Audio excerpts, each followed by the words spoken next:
Well, hello everybody, and thank you for joining this BSI and ISO webinar on the current and future challenges in OH&S management and how standards can help.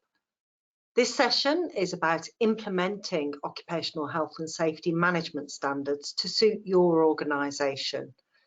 So if we can just move on to the next slide, please. Thank you. A little bit of housekeeping.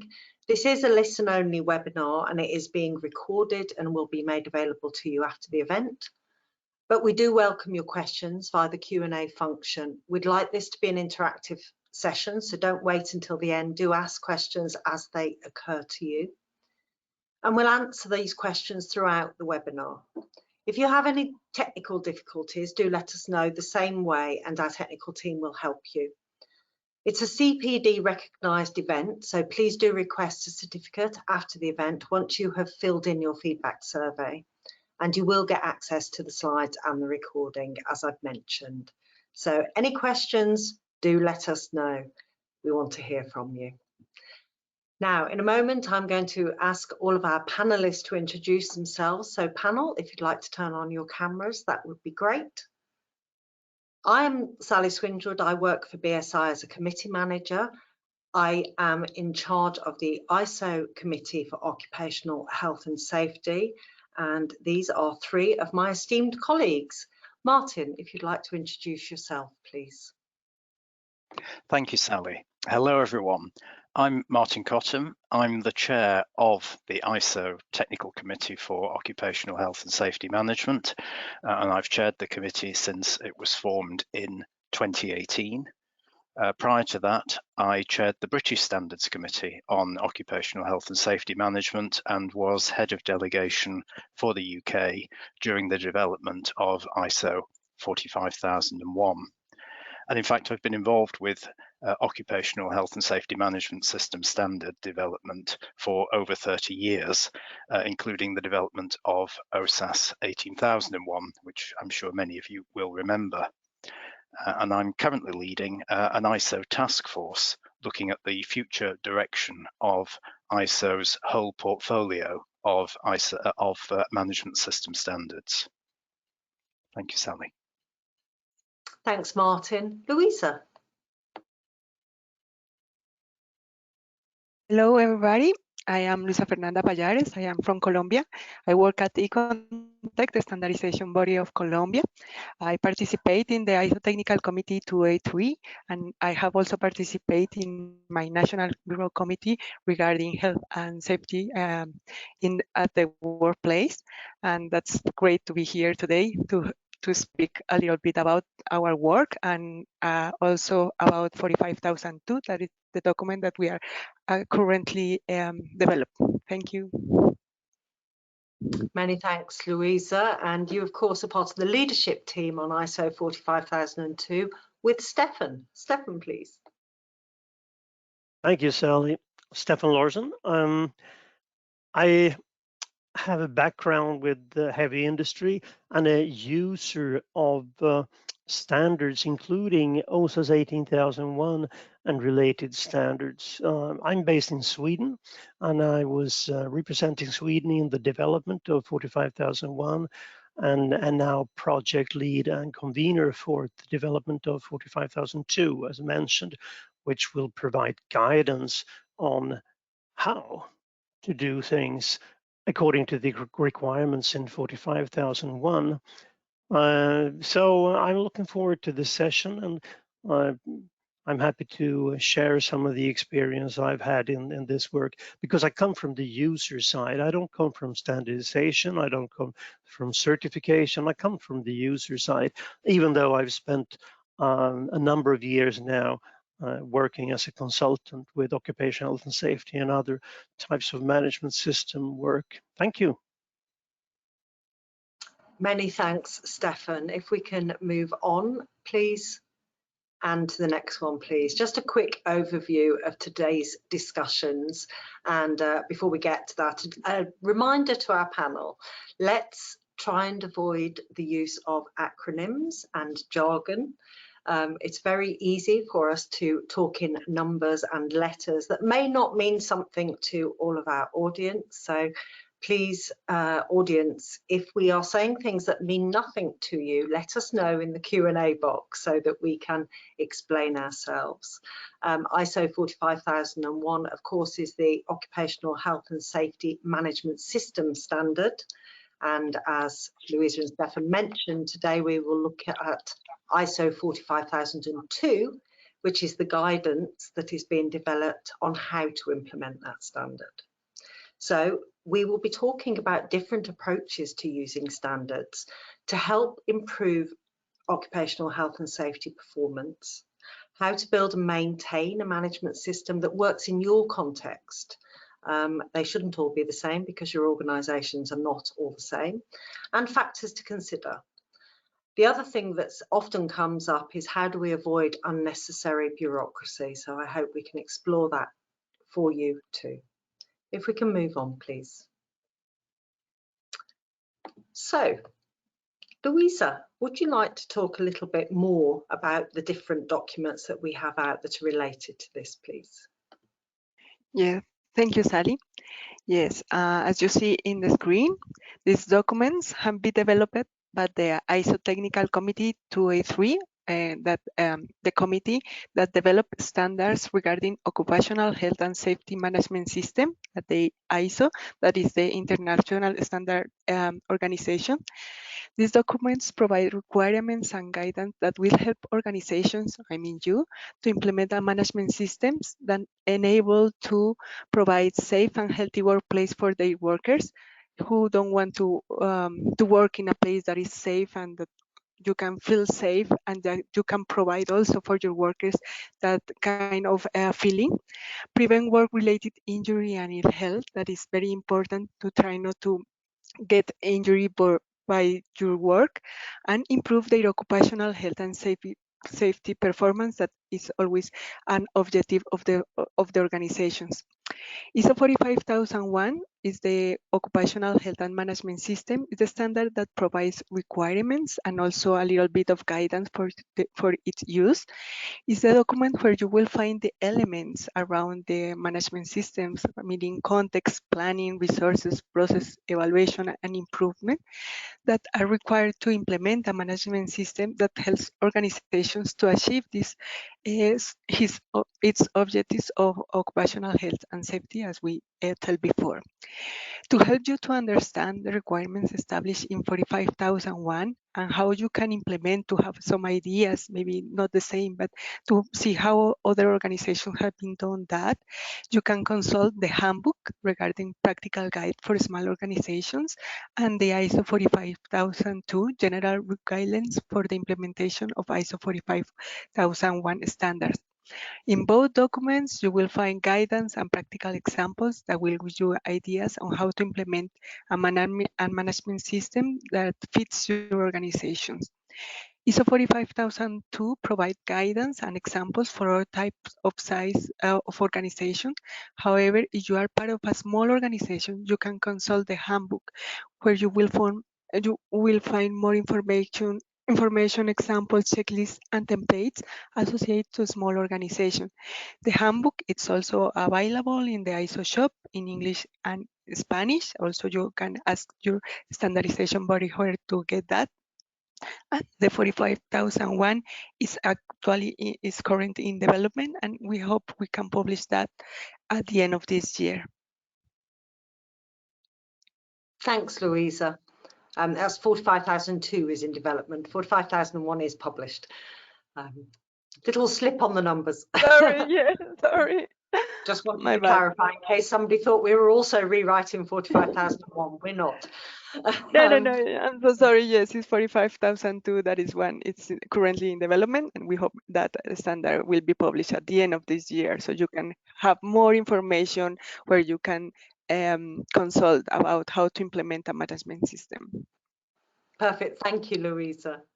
So let's have a look at implementing an occupational health and safety management standard. If we could move on, please. Martin, would you like to say something about this? What are standards for?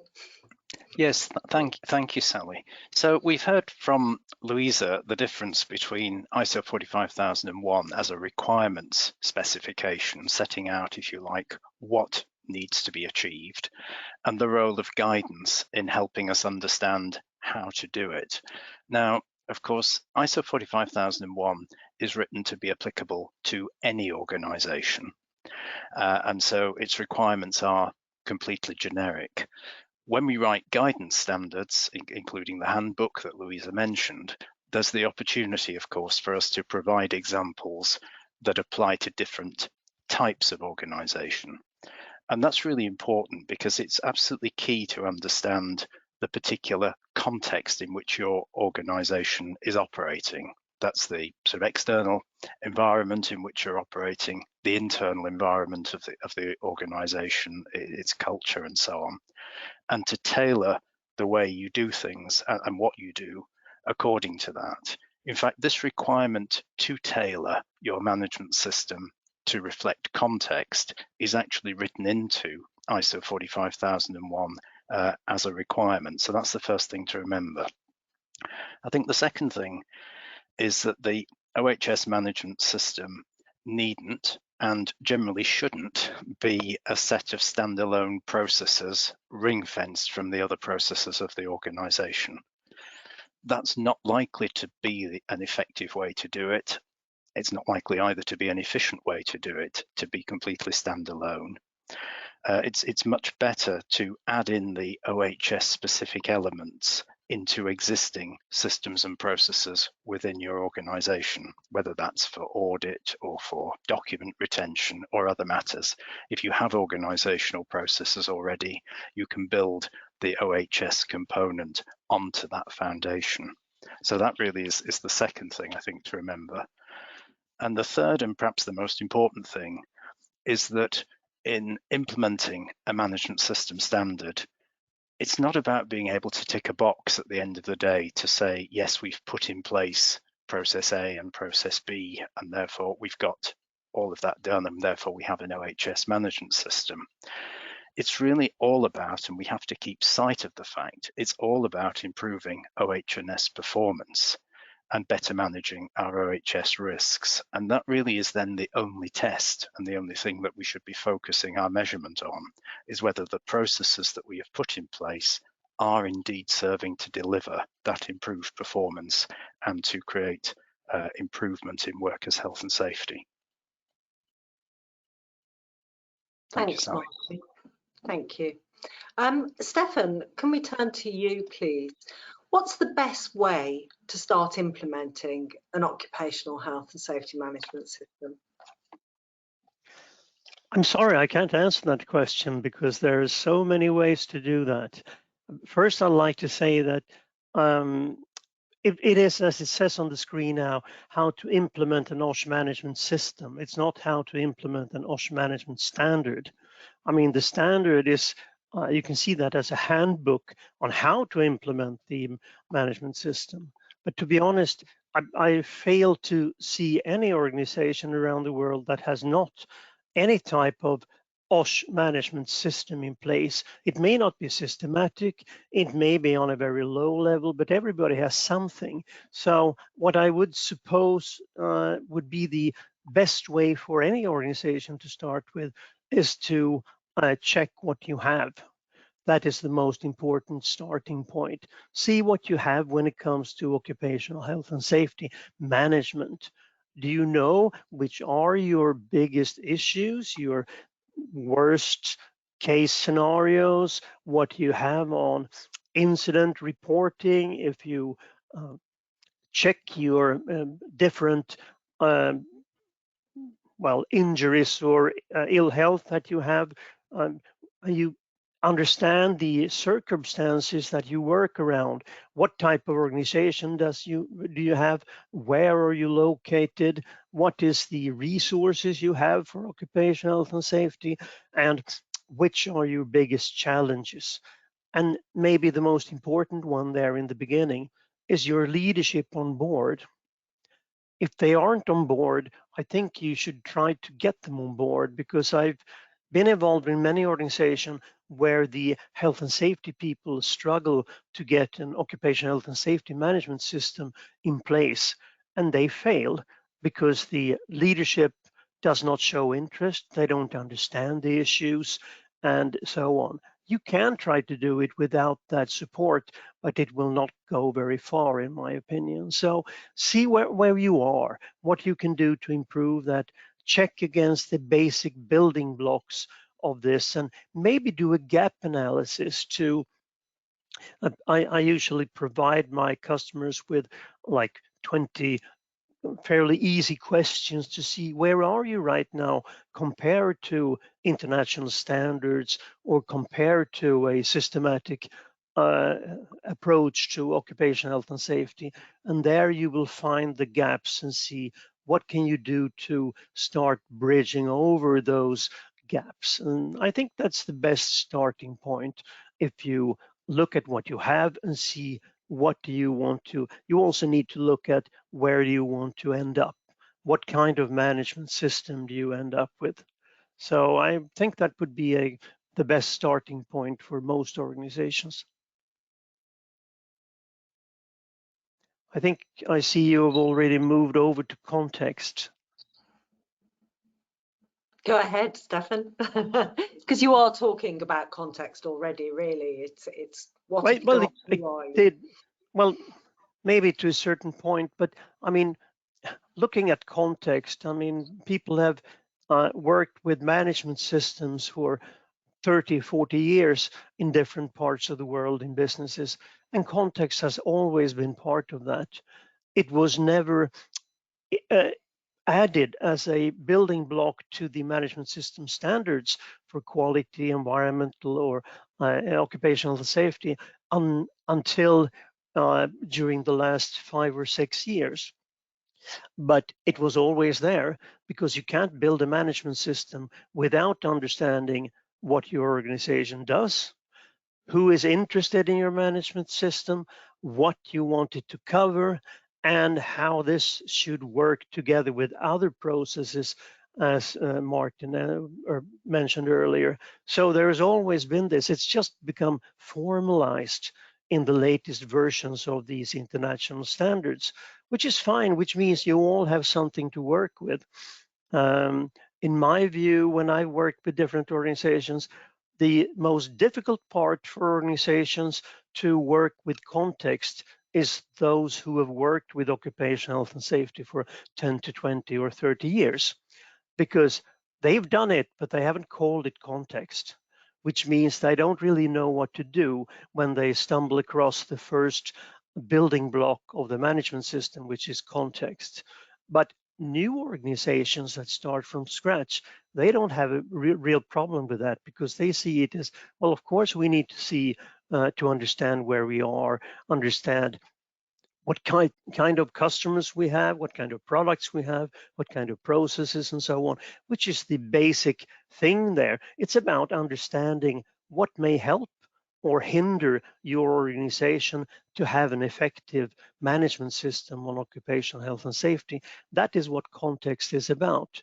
And there are a few pieces of that, which means that you look into what can affect the management system to achieve what is called the intended outcomes, which is also a maybe strange words for some people, but intended outcomes means what do you want to achieve with your management system?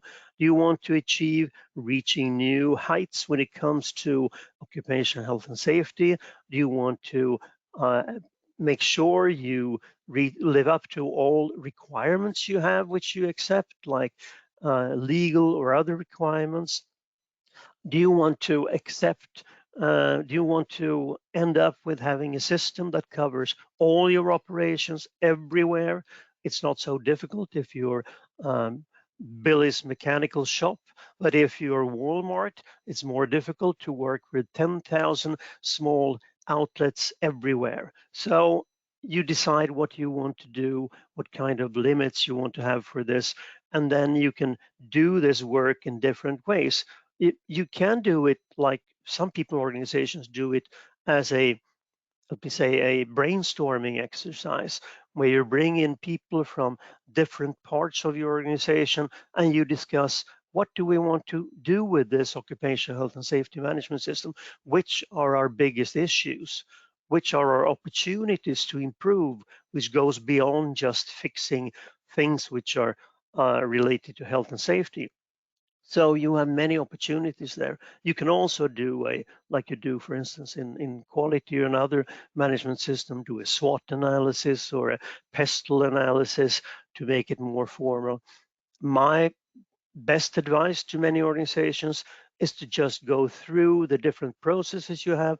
What kind of issues could you have with occupational health and safety?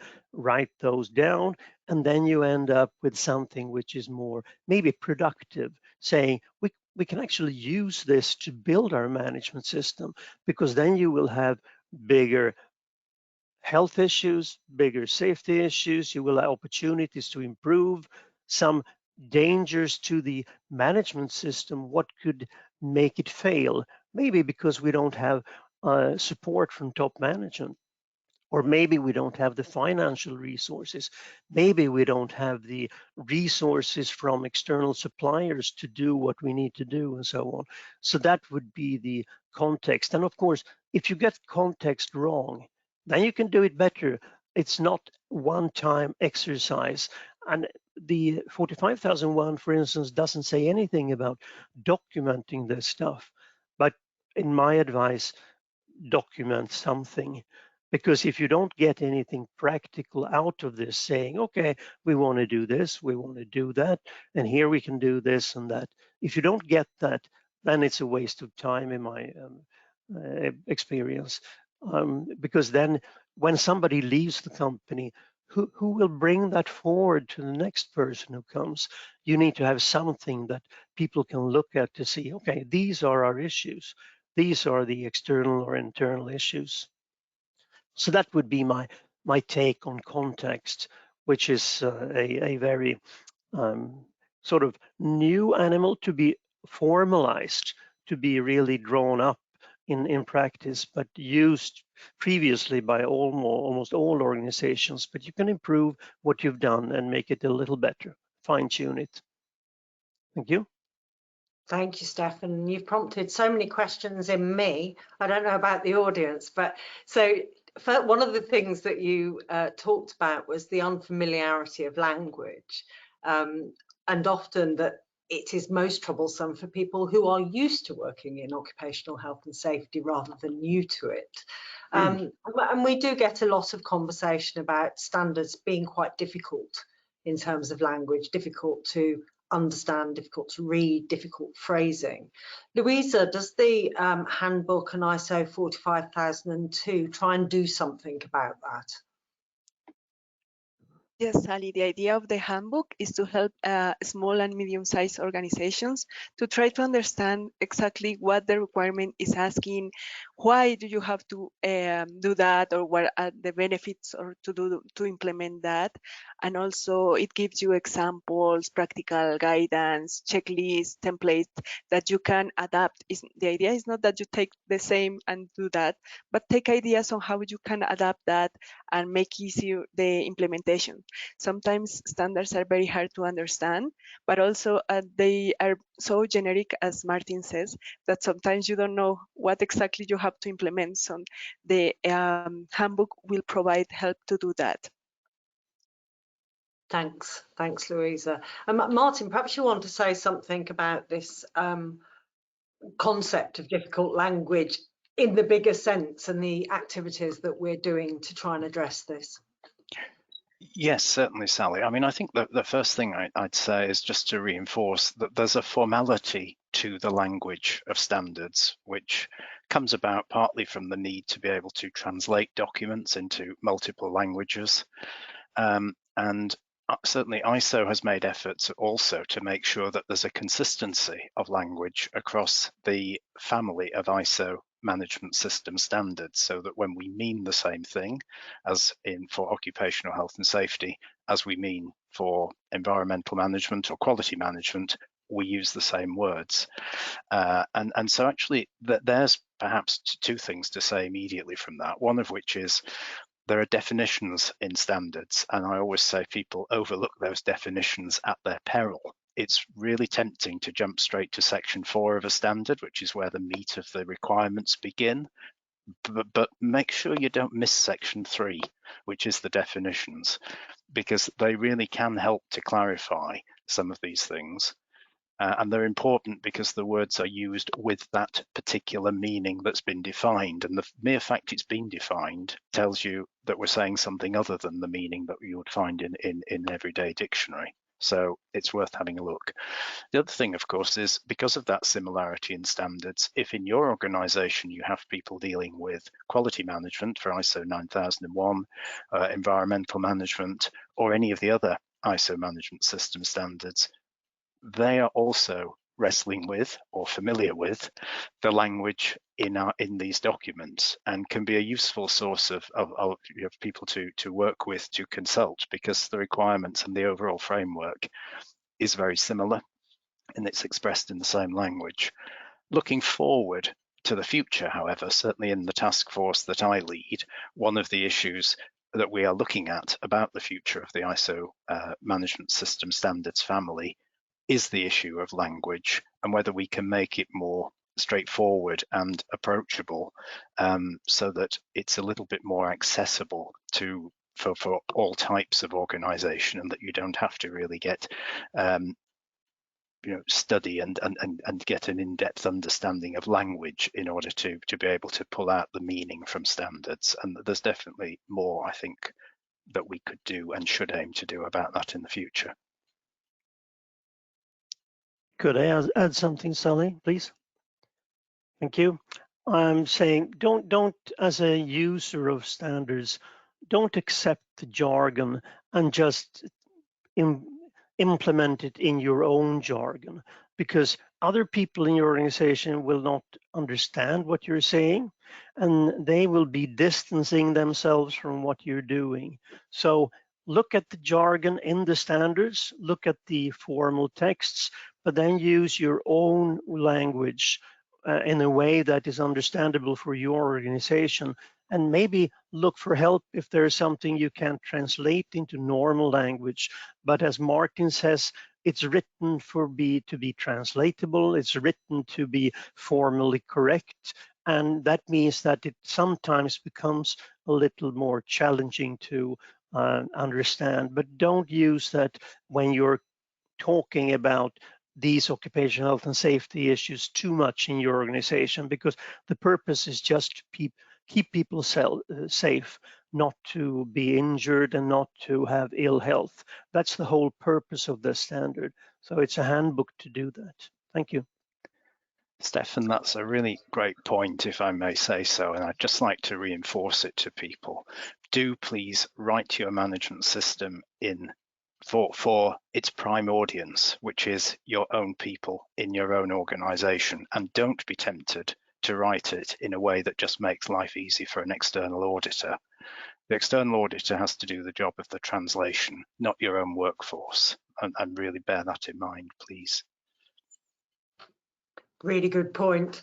Thank you for emphasising that. We have had a question through, and I want to come to Stefan on this because I think this is an area you understand very well. Is there a clear link between occupational health and safety standards and ISO 14001, as they both have an impact upon health monitoring? So not so much the convergence of the two management systems, but the subjects. I mean, the management systems and the management system standards do have a lot of similarities. And in some parts of the world, it goes as far as saying, we don't work with occupational health and safety or environment, we work with EHS. So it's combined. It's a bit rarer to combine it with Q, but that's also possible. But I would say one very generic thing which is really similar is that many of the environmental aspects, as you would call them, say what could impact the environment, there are very few which has the equivalent on the occupational health and safety side in safety, in dramatic incidents that make people lose limbs or injure themselves. But on the environmental health part, where you have various substances, you have various things going slowly on to making the environment in a worse place. That will be very similar to occupational health and safety issues. When I started working with this, I was working in Mexico with an organization and on the environmental side, and people on the shop floor were agitated. I didn't really understand what was the case, because we're trying to limit the emissions from a paint shop, and they said, all right, it's about the emissions to the birds outside and whatever, but what about the people standing here, the workers here? Shouldn't we work with that? Because it's the same things. I mean, if something is hazardous to the environment, it's usually hazardous to people also. So there's a very strong link there between them. And anyway, between any management system, if you build a solid systematic approach to management, there are so many similarities that you could almost put a carbon copy between 75 or 80% of it. Thank you. Thanks very much, Stefan. If we can move on the slide, please. I'd like to ask you all to give a little practical input to our audience, which we're already being asked for. Give us some practical ideas, please. So I'm going to ask each of you a question about a different type of organisation. And if you could give an idea of how you would tailor implementation for that type of organisation, I think that would be really helpful. So Martin, if you have a very new organisation, just a few employees perhaps, many office-based or home-based, how would you go about doing something from scratch? Okay, thank you, Sally. I think for that type of organisation, and I picked up your emphasis that this is a new organisation. I think that a really good starting point would be a walkthrough of the standard in a team, for example, in a team meeting, or perhaps a more efficient way of doing it might be a team discussion led by a team member who has already themselves done a walkthrough of the standard in advance to get their minds around what it is asking for.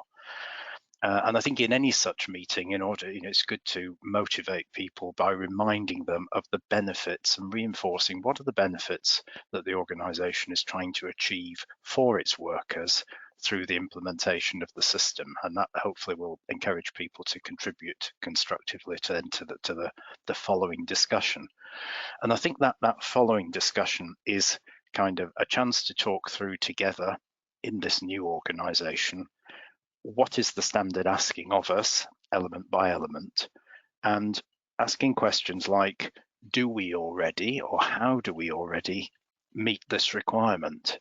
And people, because the organisation is already up and running, it's already got a way of working. So, to Stefan's point, most organisations don't create an OH&S management system instantaneously out of nothing. They have ways of working which already incorporate OH&S practices. So thinking about and capturing what are we already doing that meets these requirements. And then I think it's a chance to go on, for example, to do some brainstorming around what have we seen done elsewhere by the organisations that we've come from as individuals into this new organisation. What do we know is done in the sector? Is there practice we're familiar with, we've seen elsewhere that we could adopt or adapt? And therefore just build an inventory of, what have we already got? What areas do we actually appear perhaps not to have a process or a practice which the standard is looking for? And out of that, there's the beginnings then of shaping that plan of actions which can obviously be prioritized, but thinking about who should take forward those actions, what are the actions, when are we aiming to complete them, and how should they be done? So I think an initial action plan, which gets everybody to understand the common objective and brings in as much experience as the members around the table have from prior working experience, is a great place just to begin to shape the project, Sally. And you're really emphasising the importance of that worker engagement, of getting everybody involved, getting people involved in exploring what the hazards are and the decision making, which perhaps seems easier to do in an office environment, a small number of people. So I'm going to ask a slightly harder question to Louisa. You know, not all organisations are like that. So how would you go about implementing ISO 45001, a formal health and safety management system, in an organisation which has a more mobile workforce? For example, builders, construction sites, people repairing the roads, miners. It's a very different setup, isn't it, to a group of people working in front of computers. What advice could you give people, Louise? Yes, thank you. Well, usually in this type of organizations as construction, the workforce is provided by contractors. So it is important for the organization to work together with them to determine the responsibilities of each part, where I go and where do you go, the occupational safety and health requirements that to be met, which are them, and to understand them and how we are going to implement that and to control them, the hazards and risks associated with the work, also for them and for the people who is working also for the organization, the controls to be implemented and monitored, and to ensure that the established requirements are met. That is sometimes very difficult in this kind of organizations because you are outside, so you don't have supervision. So how to see if they are complying with the controls, if they are wearing the EPPs in adequate way. So that's more difficult. So you have to work with them very close to do that. You can do that by a contract, but my opinion is that it's better to work with them very close, to be side by side, thinking what are the best things to do and for control that kind of risk. In addition, organizations with a mobile workforce face different hazards and risks than those who work in a specific location. And usually you can prevent some hazards and risks outside, but sometimes you cannot. So it is important to ensure that workers are aware of the risk to which they are exposed and the controls to be followed, as well as how can they report any new hazard or risk that they identify. So the first part is to speak with the contractors to see how you are going to comply, what are you going to comply, to identify that kind of risk, and to be sure that people understand and also is able to identify new hazards that maybe you haven't identified during the first planning, but that you can identify them and try to see how you can control them. So my suggestion for this is that you have to understand first what they are, is to be sure that workers are aware of what are the risks that they face and how they can control that. Thanks, Louisa. Stefan, I'd like you to build on what Louise has said a little bit. I want to ask you about those big multinationals. You mentioned it earlier that it can be harder if you've got Walmart as your charge, and that's where you're implementing an occupational health and safety management system, some massive organisation with many outlets, many workers, all doing different jobs. And Louisa's sort of just intimated that it's so important that you do talk to the workers and understand the risks and make sure they understand the risks. How do you do that in a very big organisation with many sites, many different type of roles? That's a very good question and a very big challenge for larger organizations saying that, all right, it's fine that we can do this in the UK or Germany or Sweden or the US, but how do we do that in far away countries compared to ours here? I mean, you can have lots of workforces in Malaysia or in Mongolia or in Bolivia or wherever, where there's very different levels of understanding, maybe in some cases, on occupational health and safety. On the other hand, you may be surprised. I've went into organizations where the understanding of this was very low in European countries because they thought, well, it's all legal requirements and we comply to all of that. And then you came to a country in South America where they were very focused on working on occupational health and safety in a systematic way. So you always have some ideas and they always fail. So you need to have an open mind going into these. But I think there are two ways here, at least in my experience.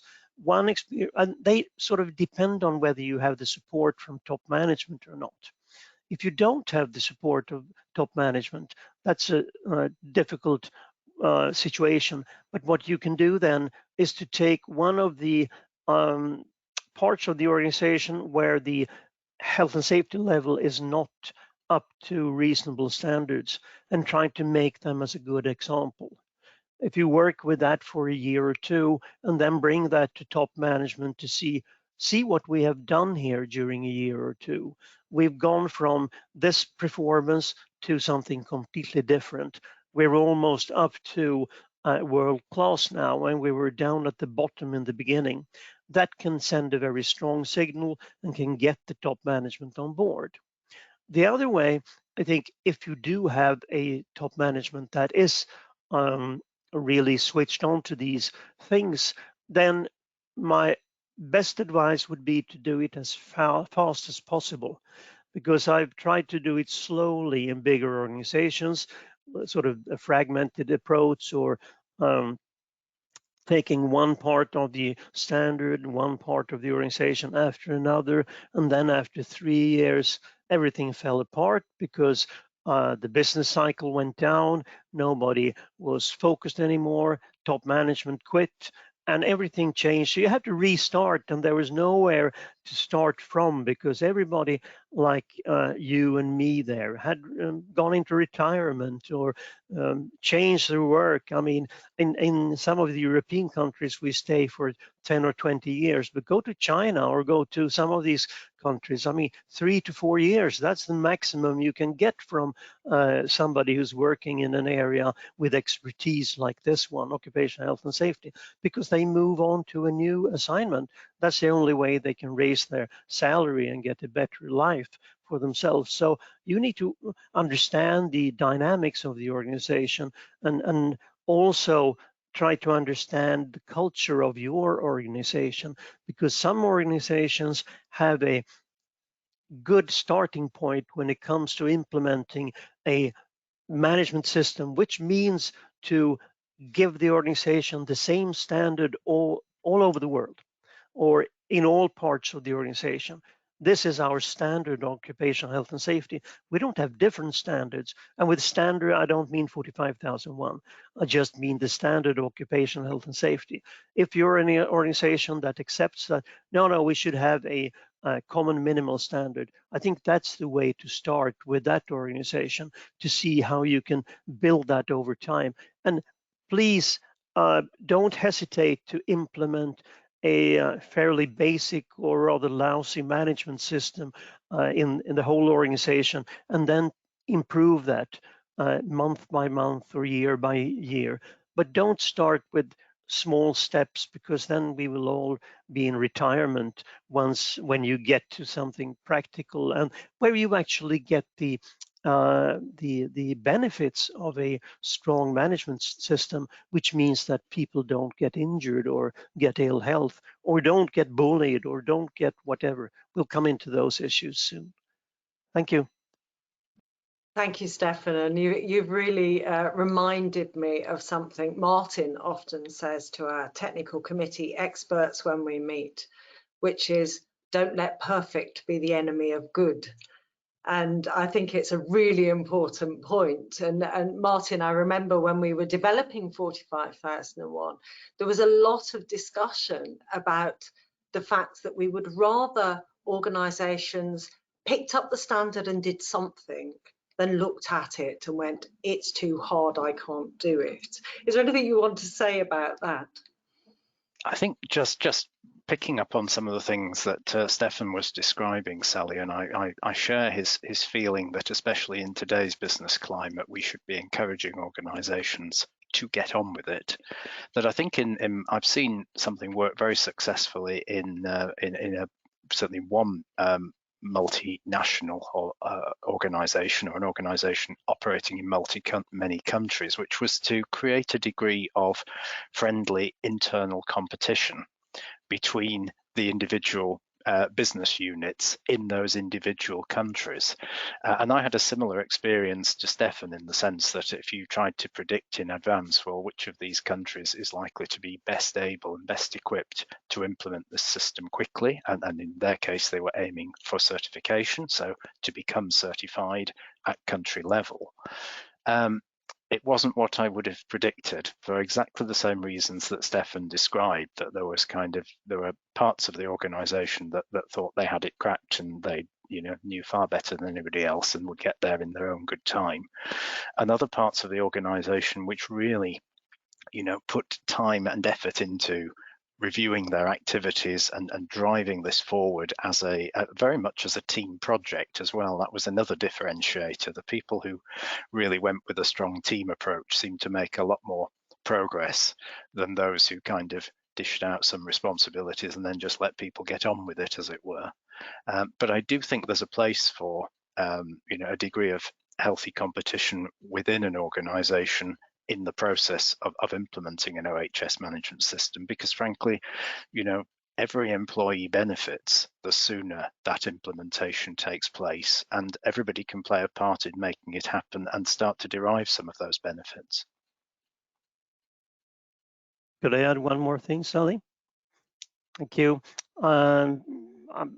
Something came to mind when I was listening to Martin now, and it's of course, it depends on your culture, your corporate culture, and all these things. But because looking at my past, when I worked with a Swedish multinational, it was a nightmare because on these issues, because it's the consensus culture, which is typical for Sweden, and that was very difficult to implement global standards when you have a consensus culture, because everything needed to go into discussions between all parties, which is a good thing, but it takes forever.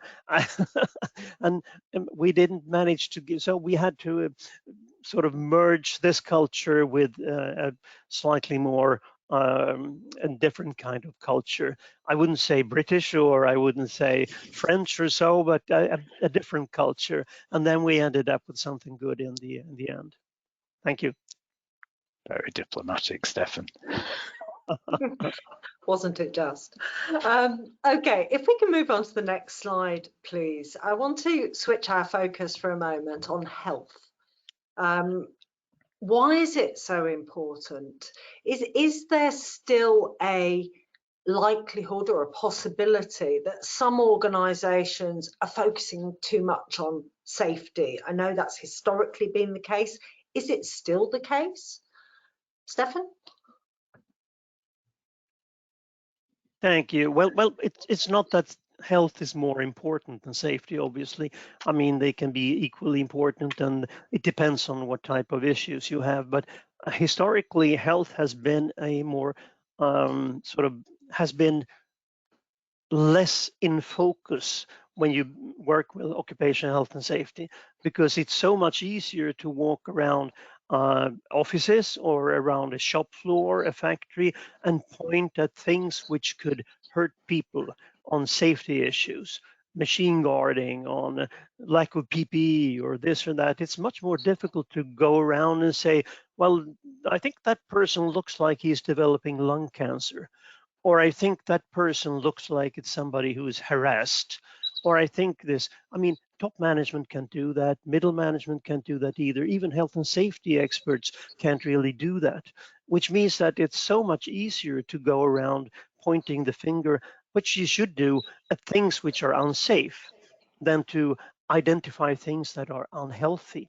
And of course, health can be on different levels. You could have this, which relates more like the environmental things, to when people develop different illnesses, heart failure, back problems,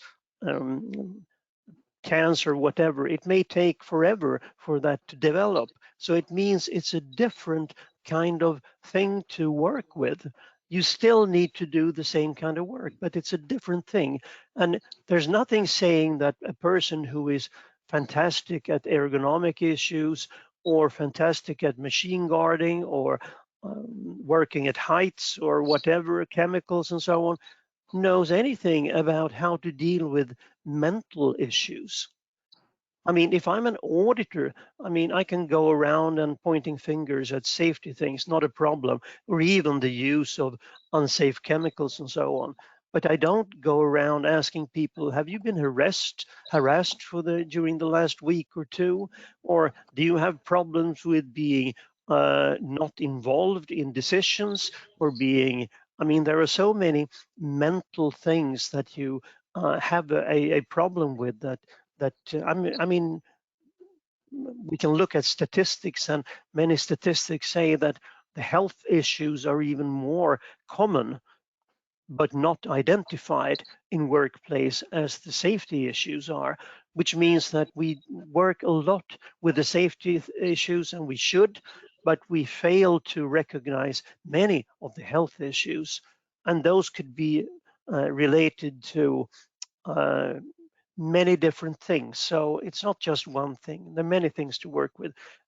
And we don't necessarily have the psychological ill health competence in many workplaces. We typically have physical injury or ill health competence, but not the other one. And that's, we need to develop that now, because we need to do these things which are really important to see, to understand, to notice when people are not being treated well, or where they are being overworked and so on. I mean, we had one of the discussions with one of the countries, I shouldn't say which one, in the discussions of 45,001 developing that, when we came to the psychological health or the mental health issues, and say, but what can we do about that? People commit suicide here, 3 to 5 people every month. What can we as a as the employer do about that?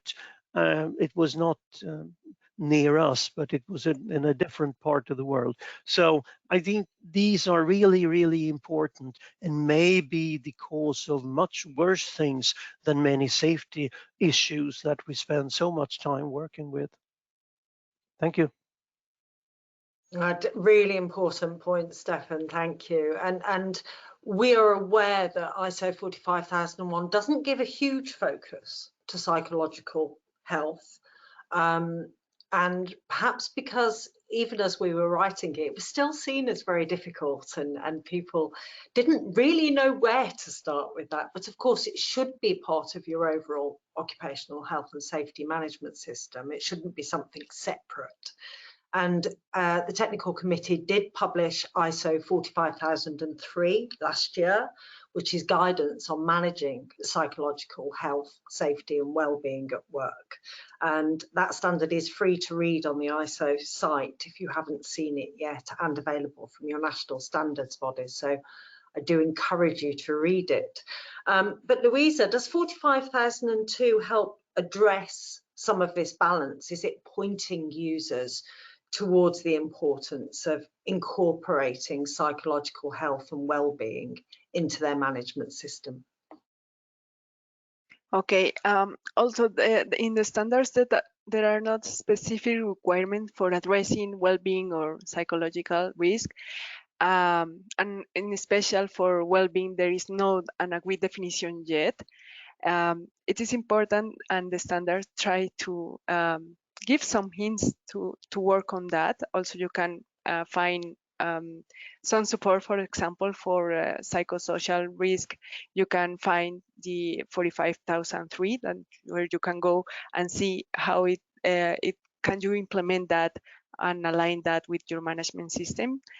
Regarding the well-being, there is not an agreed definition for it yet. We can say, for example, that well-being integrates mental and physical health, and that the perception is all going well. So if the organizations can determine what well-being means for them and how can they monitor them, this can be very useful measure to prevent injury and ill health and promote healthy habits. When you have this part at work, like psychological and the part of well-being work, you also are more aware as people that you have to self-care, and that you have to eat healthier, to exercise, meditate, less stress, to sleep well, to sleep more. So these kind of things prevent injury and ill health and promote healthy habits.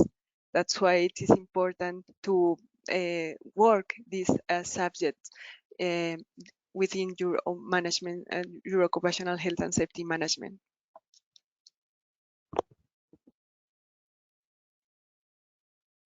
Thank you, Louisa. Go ahead, Stefan. Thank you. I can't help myself. There is one thing I'd like to say. 45,001 does have more than 100 requirements which are specifically about health and safety, which is about psychological health. It's just that people focus too much on just the safety part, because we say identify hazards which are related to organizational, social, psychological, and physical issues. And the whole standard is about all of these things, not just the safety stuff. It's just that previous standards have focused very little on these things, but now I wouldn't say that there is little focus. I think there is, and it's up, I think, to the certification bodies to who work with those who are certified to say, all right, you've got this great work, but it says health and it says psychological issues here. How do you work with those?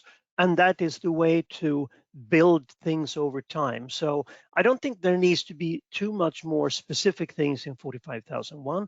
We do have some more guidance in 45,002, and we don't actually call them examples. We call them real cases or cases from real life and so on, just to make sure that it's not seen as something we in 45,002 project has dreamt up or thought this was a good idea.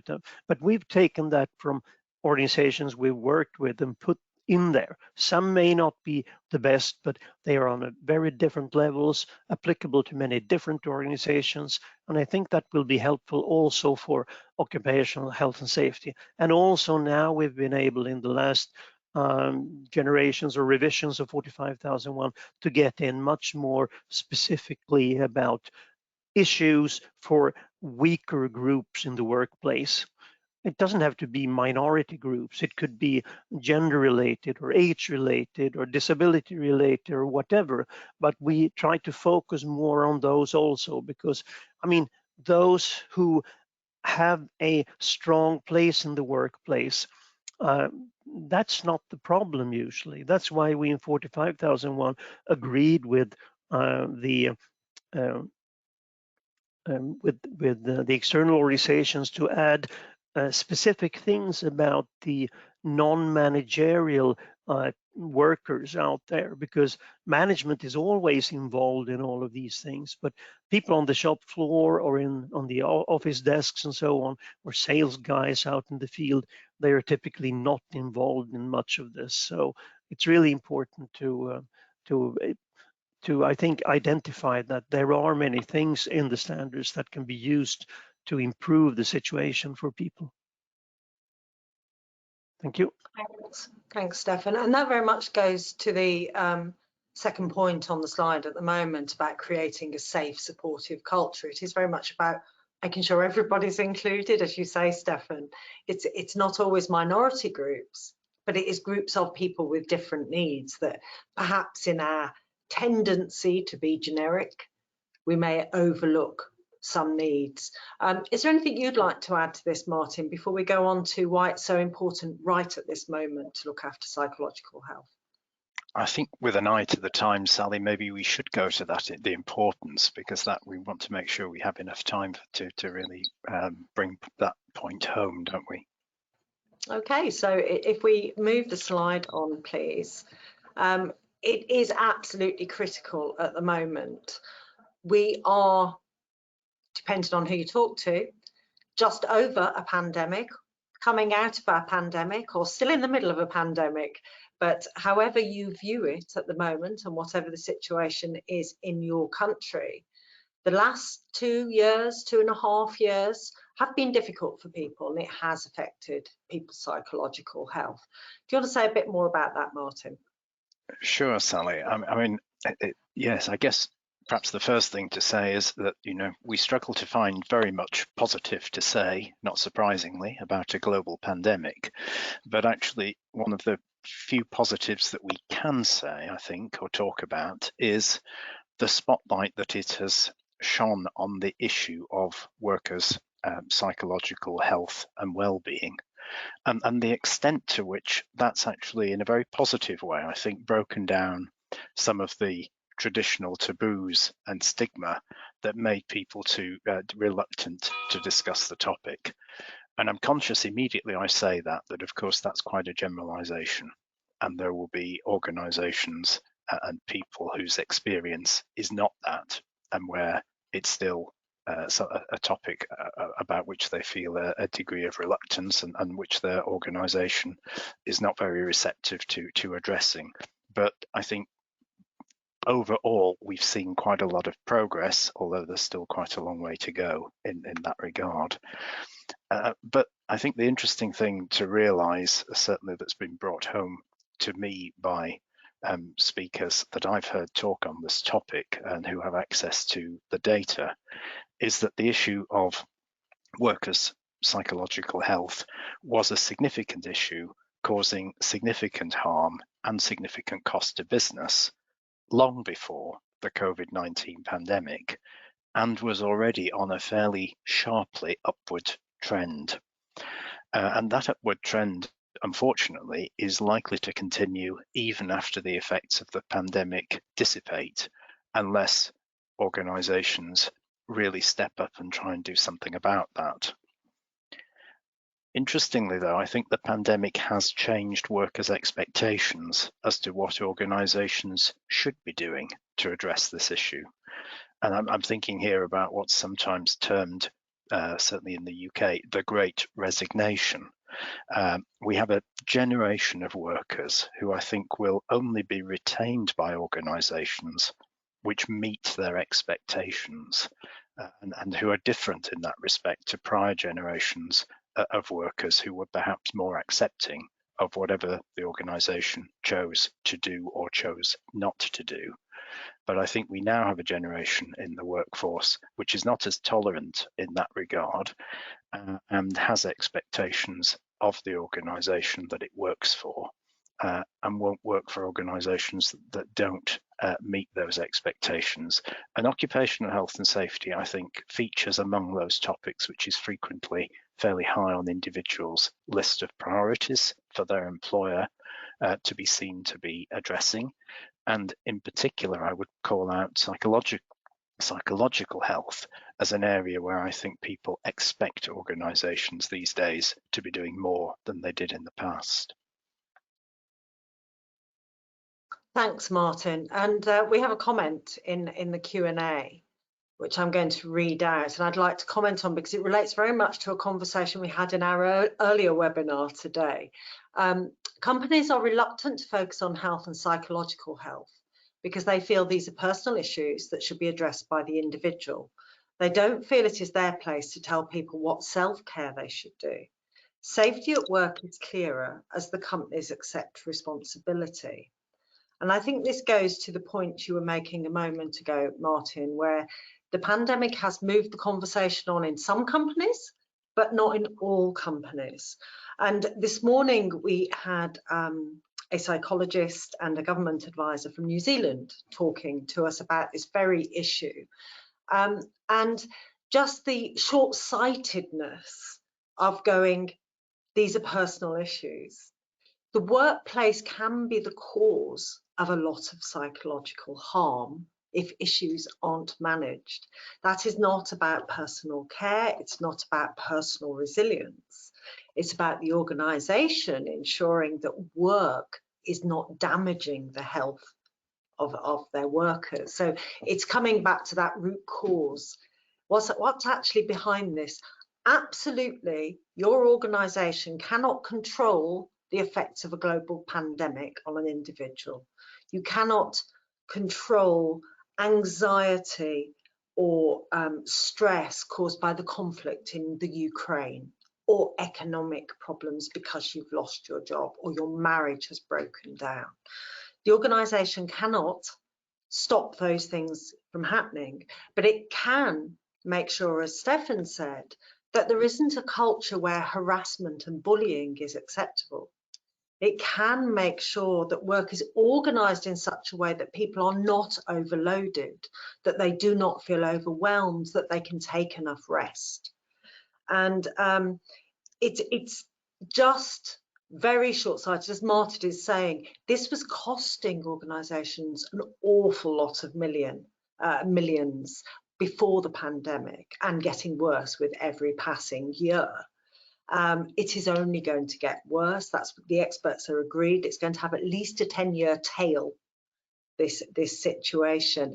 And really, to retain success in your organisation, this is fundamentally at the heart of your occupational health and safety, has to be part of your bigger occupational health and safety management system. Okay, we, as you said, Martin, in the interest of time, we better had to move on. So, really basic question. We've touched on it a little bit already, but should an organisation's focus be on meeting the requirements of ISO 45001? What do you think, Martin? Where should the prioritisation be? Well, I think it's easy certainly in the early stages of implementation of a standard to get drawn, Sally, into thinking about compliance to the standard as the objective. And you know, to some extent that's inevitable in the short term as we're kind of working to put those elements in place. But I think it's really important never to lose sight of the underlying objectives of the system, namely the prevention of harm and the continual improvement of OH&S performance. And certainly once that initial implementation phase has put that system in place, it really should be the sole focus of the management system and our evaluation of its effectiveness.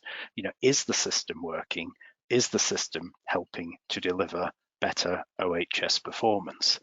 And of course that requirement to drive performance improvement is embedded in the standard itself under using the term continual improvement. But it's really where our focus needs to be, is to be continually challenging ourselves as to whether processes are not just being followed, which is what we can get drawn into so easily, you know, with an audit regime. Are we following our procedures? It's not the ultimate question. It's an important question, clearly, because you know we've got to deal with the fact that if people are not following the procedure, then no matter how good that process is, it's not going to deliver a result if people are doing something completely different. But it's not the ultimate test, and I think very easily we can get into that mindset of thinking conformity is what we need to measure and it's what we need to achieve. Well, it's not. It's performance improvement, and it's a healthy and safe workplace is what we need to achieve, and our measurements and our focus need to be all around that. Thank you very much, Martin. Louisa, Stefan's already touched on the needs of people who aren't the perceived majority, as opposed to necessarily minorities, but also minorities. ISO 45001 is generic, as Martin said, and since we wrote it, since it was developed, we've had quite a lot of research coming out of ISO and other sources, which is pointing to the fact that if we do not explicitly put requirements into our standard, it doesn't always get done because of the people implementing it. Sometimes people can only see through their own eyes. Can you say a little bit more about why this is an issue, for example, for women or for people with different cultural backgrounds to the majority? Okay, yes, thank you, Sally. As you mentioned, the ISO 45001 established requirements in general guides because the idea is to be understood for all types of and size of organization. However, it is responsibility to the organizations to identify those singularities that must be addressed when establishing management system. As you say, for example, there are groups of people or also people that maybe are not in a general, or you can address in a general way, but you have to be care about their singularity. As you say, for example, women in some works, for example, in mining, the EPPs are very heavy for them. So maybe an idea to be how to help them that continues to protect their self, but also with elements that are less heavy and they can do their activity. Also, for example, on age, it's important also. When you have a workload very heavy for them, it's not very adequate for them to do that. So maybe you have to work on that to adapt the work to the workers, not the workers to the work. So it is important that the organization identify this kind of singularities, and this is why when we see before that context is the king, is because you have to identify who are you and who is working with you and how can you address better this. When you don't take into account these minor singularities, maybe you are leaving them behind and you are not going to achieve your objectives as you are looking for. So it is important for the organizations to identify who are your workers and what are their limits or their abilities or the special needs that they require, so you can adapt the work to them, and that will contribute to promote and to prevent ill health.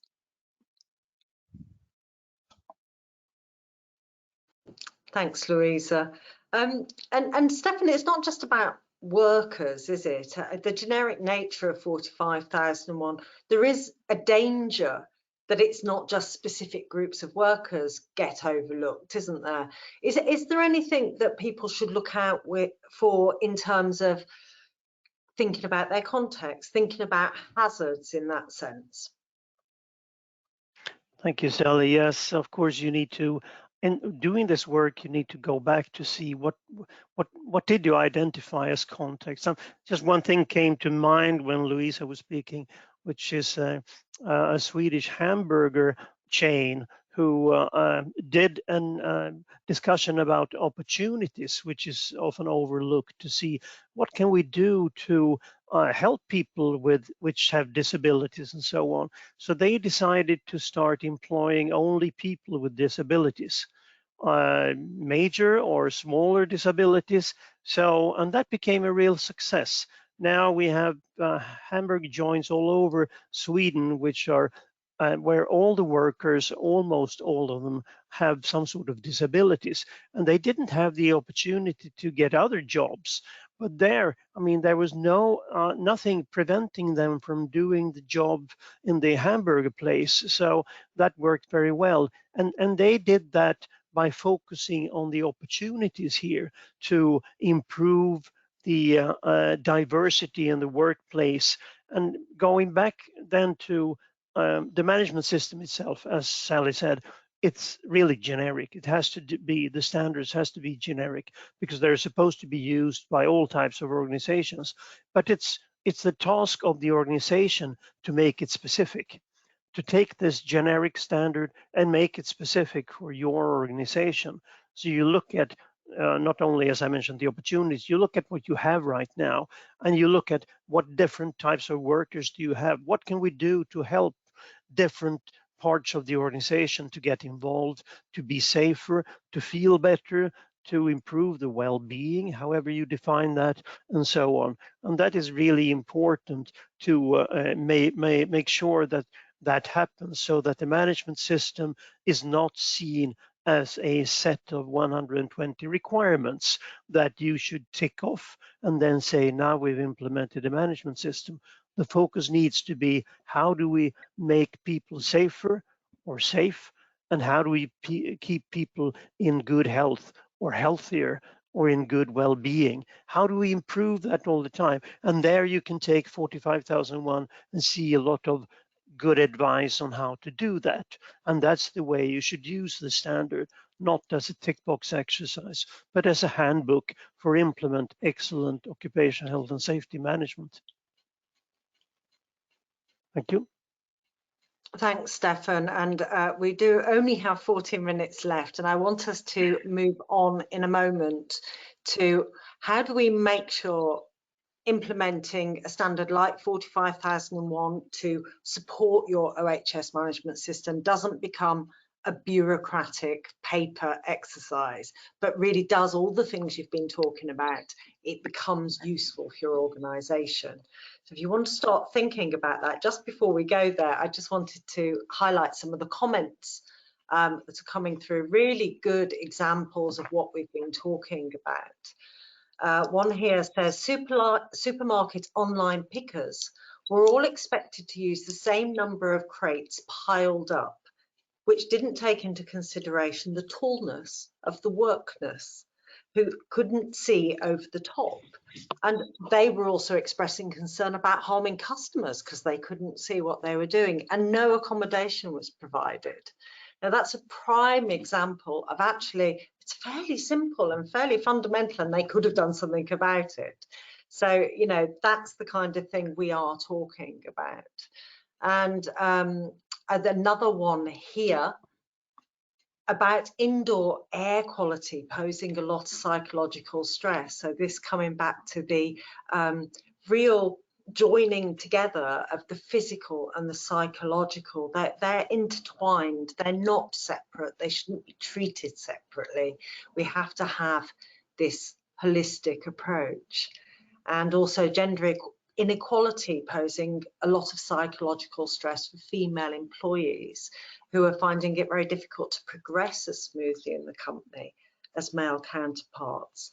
And this is something that ISO 45003 does talk about fairness and perceived fairness being very, very important for psychological health. And just to very briefly answer a question that came in about ISO 45001 and ISO 45003 being two standalone standards. 45003 can be used without 45001, that's absolutely true. But it is also written to be used with it. So all of these standards, 45001, 2 and 3, could be used together. So please don't think it's one or the other and 45002 is the bridge.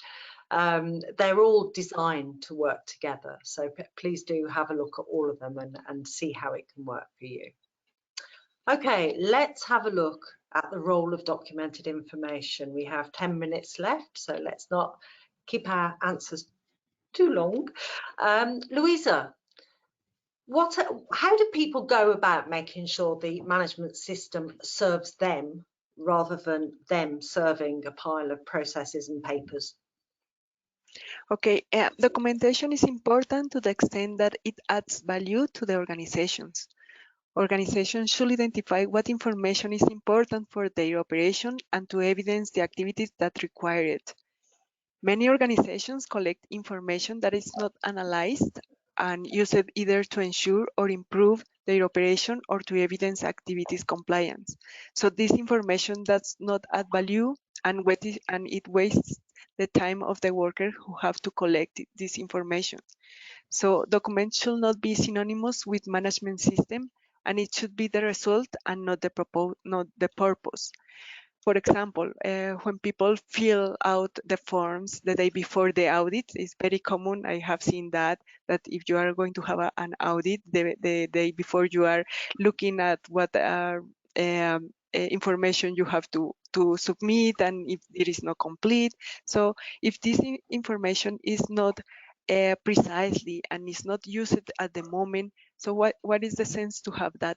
So you have to keep it simple and have that documentation in the way that it's suitable for your organization. It means that you don't have to copy from other organizations how to do that, but to understand what is the really information that you really need for your process, and the easy way to collect, because many people, when you say management system, it means a lot of documentation, and that's not true.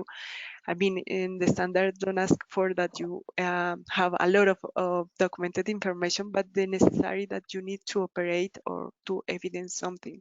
So keep it simple and try to adapt that for your organization, for your people, that it's easier to register or to fill, and also it's simple to analyze and to use in something that, because sometimes you collect so many information that you are not able to understand or also to analyze, so that it has no sense for that.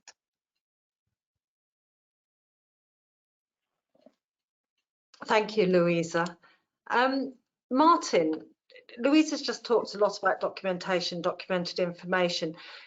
Can you just explain for people who may not be so familiar, what does that mean? Is it all about paper? Well, no, Sally, it's really a reference to any material that we maintain as an organisation. In fact, in the old days, standards used to make a distinction between the documents, if you like, procedures used to be a word used a lot in management system standards. So the information that we provide to members of the organisation, setting out our processes and how we wish them to operate. And then the point which Louisa talked about particularly, which was the extent to which we then create records to demonstrate what we have been doing, so that we have the evidence of how processes are working. So that's really what we're talking about, and it doesn't matter what form those records are in. In the old days, of course, almost everything was in paper form. Nowadays, almost everything tends to be in electronic form. But again, it doesn't have to be a static PDF document or a Word document. There's a lot of scope these days to make use of video files and audio files and be much more creative about the way we keep documented information. But I think the key point, which Louisa's rightly emphasised, is the need to be really careful about not just creating a document factory and having more and more just being swamped with information, either too much instruction to people that they just can't get their heads around, or, as Louisa said, too many records which just sit there doing nothing and are never used for any purpose of great value. And I think this is a hot topic, I think, in people's concerns about management system implementation, and rightly so, because I think if we get it wrong and we focus all our attention on the what I'd call the paperwork or the documented information, not only are we wasting time and effort within our organization and creating the sort of bureaucracy that just gives management systems a bad name, but actually we need to realize we may actually be degrading health and safety by creating a false sense of security and a degree of complacency. And that, I think, is a real concern, because it may lead us to drop our guard or lose focus. We take comfort from the fact we've got all these risk assessments. Well, so what? It's not about the number count. It's about what they're actually doing to protect people in the organization. So I think we have to keep our focus rather, as I said before, very much on performance and how effective and efficient our processes are. You know, we shouldn't be taking comfort just from the fact we've got risk assessments. We should be worrying about whether they accurately reflect the way people are carrying out that work today. And we should be making sure that in carrying out that work in the way that we've described in our risk assessments, we are genuinely preventing harm from occurring. You know, and similarly with incident investigations, it's not about how many we've done or how quickly they were completed or how quickly we've carried out the actions which resulted from that investigation. Of course, all those things matter, but the real test is whether, having gone through all that process, we're really effective in preventing similar issues from occurring again in the future. So that's where the focus needs to be. And the paperwork is only a means to an end. And I think organisations really do need to be willing to, well, we need to be in organisations willing to challenge ourselves as to whether we've got too much paperwork, because it's very tempting and almost inexorably the case that we add over time to management systems. If we're not very careful, they grow, they become too complex. And so we really do need to be prepared to confront that and to rein it in when necessary. Thank you, Martin. We are almost out of time, but Stefan, do you have any just straightforward practical advice on how to keep your documented information under control and just working for you? Thank you, Sally. I'll try. I mean, when I start working with an organization, when we come to this part, I tend to challenge them to say, I think you already have all the documented information you need. Sometimes they don't really understand the term documented information that Martin talked about, because I said, you have an email, you have a video file, you have something resembling a minutes from a meeting. Those are documented information. It's not documents in the old 9001 standard format, which is one thing, but it doesn't need to be. So look at what you have and see, would it make things better if we had another documented information? Then create that, of course, but keep it to a minimum, as the old OSAS 18001 said, which was very good advice. Keep the documents to a minimum. I'm sorry we didn't transfer that to 45001. I think we should have. But maybe in any case, yeah, maybe next time. But I think it's really important to see. I mean, I have very rarely come across an audit where we do a root cause analysis on a finding and say, oh, it was a lack of documented information that was the root cause. That very rarely happens there. I mean, it's a very small side effect of things. So don't focus on that part. I mean, we try to downplay it in our presentations. We try to downplay it, I think, in 45002 and so on. We list the things that is stated in 45001, which is about a dozen types of documented information. But don't look at that as A4 papers or anything like that. Just do it in any way that you already have, because you've already made the decisions. You've already sent out some advice on things, and use that instead of writing new instructions that sits and instead of shining a light on the issues, it shines a light on the shelf where it sits, and nobody reads that. So try to avoid that. Keep it to a minimum, and then try to, if you identify you need one or two more, fix that, but it should not be the focus of the system. Thank you. Thanks, Stefan, and we are absolutely out of time. I'd just like to thank everybody for attending today and to encourage you to follow TC283's work. We have 4 more webinar sessions, 1 more today and 3 more tomorrow. We'd love to see you there. If you're interested, there's more information provided in the link in the chat. We're also got a website which is updated regularly, and we welcome your input and your feedback and your comments. The technical committee and everybody who works in it is very keen to hear from users. Please keep a dialogue going with us. Look out for us on LinkedIn and other social media where we do want to have conversations with you. So finally, I would like to thank our panelists. Thank you, Martin, Louisa and Stefan, for a really interesting chat today. It's been great, and I hope to see you all very soon. Take care.